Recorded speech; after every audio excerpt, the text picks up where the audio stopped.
Olá pessoal, tudo bem? Eu sou Jefferson Matos, esse é o canal Estudos Históricos. Bom, um dos primeiros vídeos que eu fiz aqui no canal foi sobre a questão da evolução política do Império Romano. E eu, nesse vídeo, se eu não me engano, eu falava que eu daria continuação com a queda do Império Romano.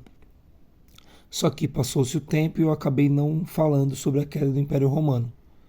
Então, nesse momento, eu quero falar um pouco sobre a queda do Império Romano, destacando alguns aspectos que eu considero importantes. Bom, primeiramente, podemos destacar que temos que entender como é que se deu essa queda através de algumas questões, como, por exemplo, temos a Pax Romana. O que acontece na Pax Romana? Roma ela acaba por abrir as fronteiras, né, do seu vasto território, que é o Império Romano. E isso devido a uma diminuição das suas conquistas. Outro fator importante também é a questão da escravidão.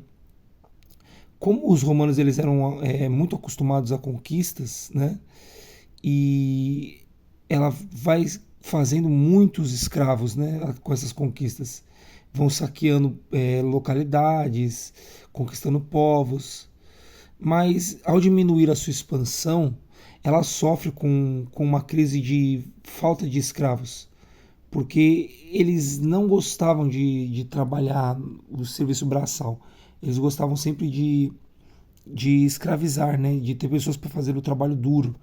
Isso os romanos. Então isso acarreta um problema econômico no império, né? Porque o império ele acaba se tornando muito dependente do trabalho escravo. E então, com a diminuição dessas conquistas, a produção escravista diminui. Por quê? Porque havendo, né, menos escravos e também havia uma pouca prole, ou seja, poucas mulheres. Né? Então, isso fez com que evitasse os filhos, os rebentos, né, vamos dizer assim. Então, houve um caos econômico, porque os romanos, como eu disse, eles não sabem trabalhar, não sabiam trabalhar usando o serviço braçal. Então eles sempre utilizavam o serviço braçal dos escravos. Então, com a falta desse recurso, isso gerou um caos econômico. E mesmo os romanos tendo desenvolvido muitas máquinas para a produção agrícola, eles não as usavam. Então, o uso da engenhosidade era apenas para armas de guerra e construções cívicas também.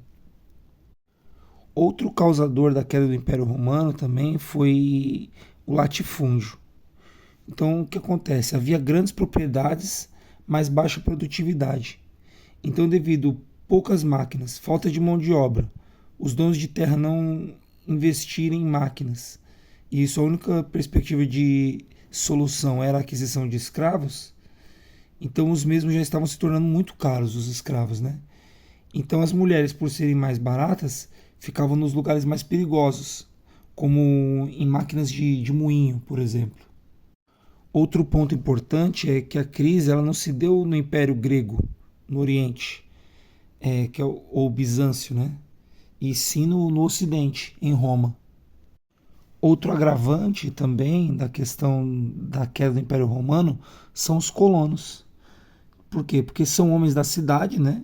Que indo para o campo, eles voltando para o campo, uma grande inversão de valores, né?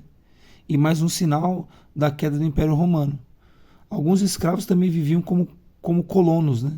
Junto aos seus senhores. Então nós podemos destacar como um dos principais agravantes da queda do Império Romano é o desaparecimento do modo de produção escravista, e é determinado pela crise geral, né, que atinge o Império no século III e conduz a uma transformação tão profunda da economia que fica a assinalar a transição, né, que a gente chama, para uma nova época da história, que é a Antiguidade Tardia. Nós também devemos destacar a questão do vínculo à terra. Em 319, Constantino ele impediu os colonos de se deslocarem para outro sítio para procurar emprego. Em 332, Constantino determina que o colono fugitivo seja restituído ao proprietário, sobre quem recai a responsabilidade pelo pagamento da capturação do colono. Bom, e o golpe final, né, para queda do Império Romano foi as invasões germânicas, né, as invasões bárbaras. Primeiro temos que saber que a relação dos romanos com os germânicos era uma relação de que os romanos eles trabalhavam de certa forma junto com os povos que ficavam às suas fronteiras, que eram os germânicos. E como que se dava essa relação? Os romanos eles pediam para os germânicos fazerem armamentos para os romanos. Por quê? Porque os germânicos eles dominavam a tecnologia da metalurgia do ferro, né? Então eles faziam os armamentos para as legiões romanas e produção de grãos, para o abastecimento de tropas também do Império. Então eles vivem nas fronteiras com o Império Romano. Mais adiante, né, os principais comandantes das legiões romanas eles seriam os próprios germânicos. Então nós vemos que quando os hunos, que eram considerados para os romanos, que eles tinham muito medo, eles acreditavam na questão da terra plana, e que lá no fundo, no final da terra plana, haveriam os monstros, né? E esses monstros eram os hunos.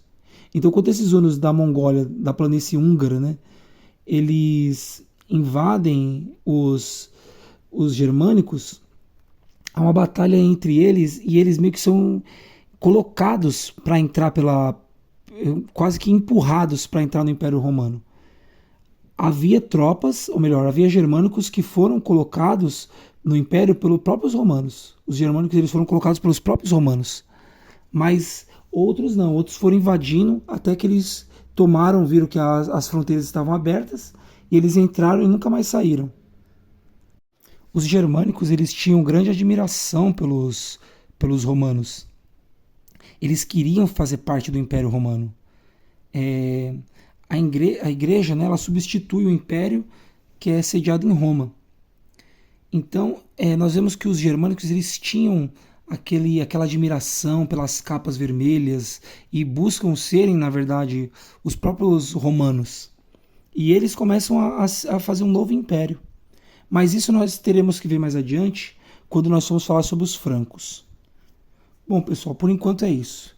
No próximo vídeo nós vamos falar um pouco sobre os francos, que também foi um dos povos germânicos que invadiram um Império Romano. Espero que vocês tenham gostado e até o próximo vídeo.